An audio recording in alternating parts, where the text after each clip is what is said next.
Hi all, ഇന്ന് നമ്മൾ പഠിക്കാൻ പോകുന്നത് ഫോട്ടോഷോപ്പിലെ ഡിഫറെന്റ് സെലക്ഷൻ ടൂൾസിനെ കുറിച്ചാണ്. സെലക്ഷൻ ടൂളിന്റെ ഇമ്പോർട്ടൻസ് എന്താണെന്നുള്ളത് ഞാൻ നിങ്ങൾക്ക് ആദ്യം ഒന്ന് പറയാം. എന്ത് ടൈപ്പ് ഡിസൈൻ എടുത്താലും അല്ലെങ്കിൽ ഇപ്പോൾ ഒരു എക്സാമ്പിൾ പറയുവാണെങ്കിൽ ബ്രോഷർ എടുത്തു. ഓക്കെ, ആ ബ്രോഷറിനകത്ത് പല ടൈപ്പ് ഡിസൈനുകൾ ആ ബ്രോഷറിനകത്തുണ്ട്. ആ ഡിസൈൻസ് എല്ലാം ക്രിയേറ്റ് ചെയ്യുന്ന ആ ഒരു ഷേപ്പിൽ, അതായത് പല ഷേപ്പിലുള്ള ഡിസൈനുകൾ ബ്രോഷറിനകത്ത് വരുന്നുണ്ട്.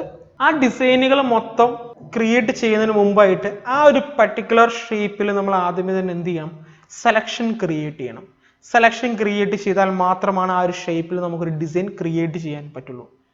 ഇപ്പോൾ ഒരു ഇമേജ് മാനിപ്പുലേഷൻ നോക്കുകയാണെങ്കിൽ, ഇമേജ് മാനിപ്പുലേഷൻ എന്ന് പറയുന്നത് പല ഇമേജുകൾ പല ഏരിയകളിൽ നിന്നും കളക്ട് ചെയ്യുന്ന ഇമേജുകളെ മൊത്തം മിക്സ് ചെയ്ത് നമ്മളൊരു കോമ്പോസിറ്റ് ചെയ്ത് സിംഗിൾ ഇമേജ് ആക്കുന്നതിനാണ് നമ്മൾ ഇമേജ് മാനിപ്പുലേഷൻ എന്ന് പറയുന്നത്. ഫോട്ടോ എടുത്ത് കട്ട് ചെയ്ത് നമ്മളൊരു ഡിസൈൻ ക്രിയേറ്റ് ചെയ്യണം എന്നുണ്ടെങ്കിൽ ആ ഫോട്ടോയ്ക്ക് ചുറ്റും നമുക്ക് എന്ത് വേണം? സെലക്ഷൻ ക്രിയേറ്റ് ചെയ്യണം. എന്നാൽ മാത്രമാണ് ആ ഒരു പർട്ടിക്കുലർ ഫോട്ടോ, അല്ലെ? ഇപ്പൊ നമ്മൾ ക്യാമറയിൽ ഒരു ഫോട്ടോ എടുക്കുമെന്ന് വെച്ചോ, ആ എടുക്കുന്ന ഒരു ഫോട്ടോ നിങ്ങളെ മാത്രം കട്ട് ചെയ്ത് വേറൊരു ഡിസൈനിലേക്ക് ആഡ് ചെയ്യണം എന്നുണ്ടെങ്കിൽ എന്ത് ചെയ്യണം? നമ്മൾ എടുക്കുന്ന ഫോട്ടോയിൽ നിന്നും നിങ്ങൾക്ക് ചുറ്റും ഒരു സെലക്ഷൻ ക്രിയേറ്റ് ചെയ്തിട്ട് വേണം നിങ്ങൾ എന്ത് ചെയ്യാൻ? നിങ്ങളെ ആ ഫോട്ടോയിൽ നിന്നും കട്ട് ചെയ്ത് എടുക്കാൻ. അതിന് വേണ്ടിയിട്ട് നമുക്ക് സെലക്ഷൻസും മസ്റ്റായിട്ടും ക്രിയേറ്റ് ചെയ്യണം. എന്നാൽ മാത്രമാണ് നമുക്കൊരു ഡിസൈനോ കാര്യങ്ങളൊക്കെ നമുക്ക് ക്രിയേറ്റ് ചെയ്യാൻ പറ്റുള്ളൂ. സോ നമ്മൾ മൂവ് ടൂൾ കഴിഞ്ഞ ക്ലാസ് പഠിച്ചു. ഇനി നമ്മൾ പഠിക്കാൻ പോകുന്നത് എന്താണ്? സെലക്ഷൻസിനെ കുറിച്ചാണ്. ഓക്കെ, അപ്പൊ നമുക്ക് ഫസ്റ്റ് സെലക്ഷൻ ടൂൾ ഏതാണെന്ന് നമുക്ക് നോക്കാം. ടൂൾ ബോക്സിനകത്ത് നോക്കുക. ഈ ഒരു സെക്കൻഡ് ടൂള് ഒരു റെക്ടാംഗിൾ ഷേപ്പിൽ ഒരു സെലക്ഷൻ കാണിച്ചിട്ടുണ്ട്. അതിനെയാണ് നമ്മൾ റെക്ടാംഗിൾ മാർക്ക് ടൂൾ എന്നാണ് പറയുന്നത്. അതിന്റെ ഷോർട്ട് കട്ട് വരുന്നത് M ആണ്. റെക്ടാംഗുലർ ഷേപ്പിൽ നമുക്കൊരു സെലക്ഷൻ റീജിയൻ ക്രിയേറ്റ് ചെയ്യാൻ വേണ്ടിയിട്ടാണ് നമ്മൾ എന്ത് യൂസ് ചെയ്യുന്നത്? റെക്ടാംഗുലർ മാർക്ക് ടൂൾ നമ്മൾ യൂസ് ചെയ്യുന്നത്. ഓക്കെ, ഇനി ഇതെങ്ങനെയാണ് യൂസ് ചെയ്യുന്നത് എന്ന് നോക്കാം. ഇവിടെ നിന്ന് വന്നിട്ട് റെക്ടാംഗുലർ മാർക്ക് ടൂൾ ഞാൻ എടുക്കുന്നു. Just click and drag, click ചെയ്യുക, ഡ്രാഗ് ചെയ്യുക. ഇത് കണ്ടോ, ഇങ്ങനെയാണ് നമ്മൾ ഒരു റെക്ടാംഗുലർ ഷേപ്പിലൊരു സെലക്ഷൻ നമ്മൾ ക്രിയേറ്റ് ചെയ്യുന്നത്. ജസ്റ്റ് ക്ലിക്ക് ചെയ്യുക, ഡ്രാഗ് ചെയ്യുക. ഇങ്ങനെയാണ് നമ്മൾ റെക്ടാംഗുലർ ഷേപ്പിൽ സെലക്ഷൻ ക്രിയേറ്റ് ചെയ്യുന്നത്. ഇപ്പൊ നമുക്കൊരു സെലക്ഷൻ ക്രിയേറ്റ് ചെയ്ത് കിട്ടിയിട്ടുണ്ട്. ഇതിനകത്തൊക്കെ കളർ ഫില്ല് ചെയ്യുന്നത് എങ്ങനെയാണെന്ന് ഞാൻ ജസ്റ്റ് ഒന്ന് കാണിച്ചു തരാം. നിങ്ങൾക്ക് കളർ ഫില്ല് ചെയ്യുന്ന മെത്തേഡ് കാര്യങ്ങളെല്ലാം വരുന്ന ക്ലാസ്സുകൾ ഡീറ്റെയിൽ ആയിട്ട് പറയുന്നുണ്ട് കേട്ടോ.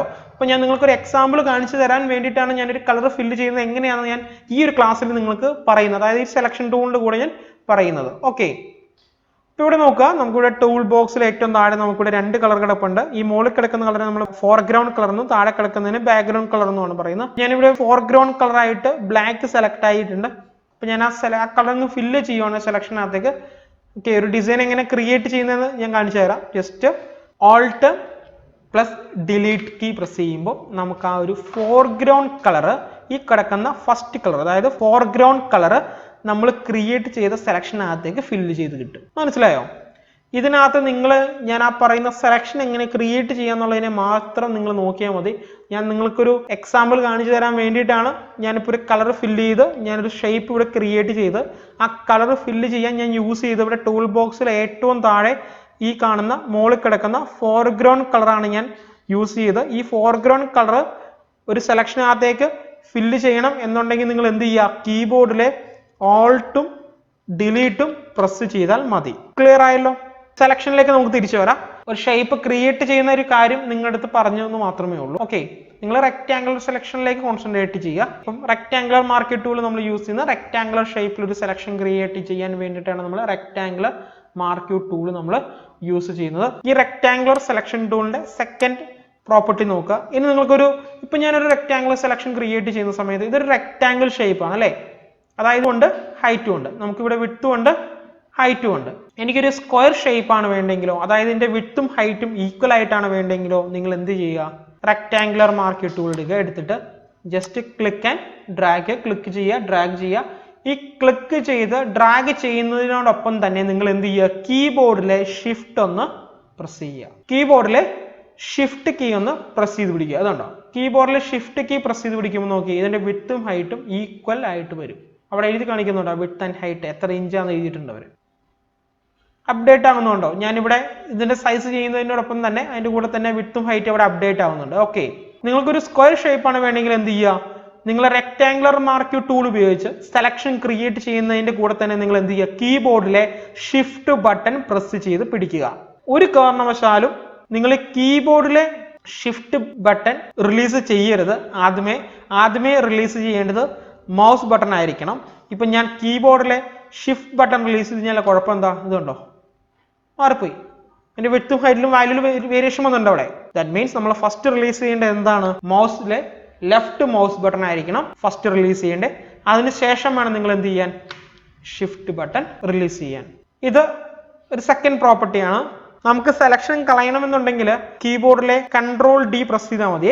ഇപ്പോൾ ഏതൊരു സെലക്ഷനും നിങ്ങൾ ആക്റ്റീവായി ഇങ്ങനെ കിടക്കുന്ന സെലക്ഷൻ നിങ്ങൾക്ക് റിമൂവ് ചെയ്യണം എന്നുണ്ടെങ്കിൽ അതിനുവേണ്ടി നമുക്ക് ഡീസെലക്ട് എന്നുള്ളൊരു കമാൻഡാണ്. ഈ ടൂള് കഴിഞ്ഞിട്ട് സെലക്ട് മെനുവിൽ ഞാനത് പറയുന്നുണ്ട്.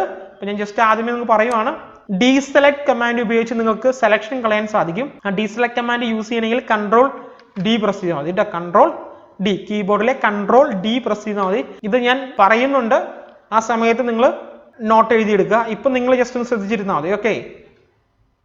സോ ഇനി തേർഡ് പ്രോപ്പർട്ടി വന്നിട്ട്, നിങ്ങൾക്ക് ഒരു സെലക്ഷൻ ക്രിയേറ്റ് ചെയ്തു. ഈ സെലക്ഷൻ ക്രിയേറ്റ് ചെയ്യുന്നതിനോടൊപ്പം തന്നെ എനിക്ക് ഈ സെലക്ഷൻ റീജിയൻ, ഞാൻ ഈ ക്രിയേറ്റ് ചെയ്തേക്കുന്ന സെലക്ഷൻ റീജിയൻ ക്രിയേറ്റ് ചെയ്യുന്നതിനോടൊപ്പം തന്നെ മൂവ് ചെയ്യണം എന്നുണ്ടെങ്കിൽ, ഈ റീജിയൻ ഇതിന്റെ കൂടെ തന്നെ നമുക്ക് മൂവ് ചെയ്യണം എന്നുണ്ടെങ്കിൽ നിങ്ങൾക്ക് എന്ത് യൂസ് ചെയ്യാം, കീബോർഡിലെ സ്പേസ് ബാർ ഒന്ന് പ്രസ് ചെയ്ത് പിടിച്ചാൽ മതി. കണ്ടോ, കീബോർഡിൽ എന്ത് ചെയ്യണം, കീബോർഡിലെ സ്പേസ് ബാർ ഒന്ന് പ്രസ് ചെയ്ത് പിടിക്കുക. പ്രസ് ചെയ്ത് പിടിച്ചിട്ട് അതിന്റെ കൂടെ തന്നെ മൗസ് മൂവ് ചെയ്യുകയാണെന്നുണ്ടെങ്കിൽ കണ്ടോ, നമ്മുടെ സെലക്ഷൻ റീജിയൻ നമുക്ക് ഇവിടെ മൂവ് ചെയ്ത് കിട്ടും. അപ്പൊ ഇങ്ങനെയാണ് നമ്മൾ സെലക്ഷൻ ക്രിയേറ്റ് ചെയ്യുന്നതിനോടൊപ്പം തന്നെ എന്ത് മൂവ് ചെയ്ത് വരുന്നത്. ഓക്കെ ആണല്ലോ. ഇത്രയുമാണ് റെക്ടാങ്കുലർ മാർക്ക് ടൂളിൽ വരുന്ന കാര്യങ്ങൾ. സോ ഇത്രയാണ് നമുക്ക് റെക്ടാങ്കുലർ മാർക്ക് ടൂളിനെ കുറിച്ച് പറയാനുള്ള കാര്യങ്ങൾ. എല്ലാവർക്കും ഇത് മനസ്സിലായി എന്ന് ഞാൻ പ്രതീക്ഷിക്കുന്നു. നമുക്ക് ഇനി നെക്സ്റ്റ് ക്ലാസ്സിൽ കാണാം. Thank you.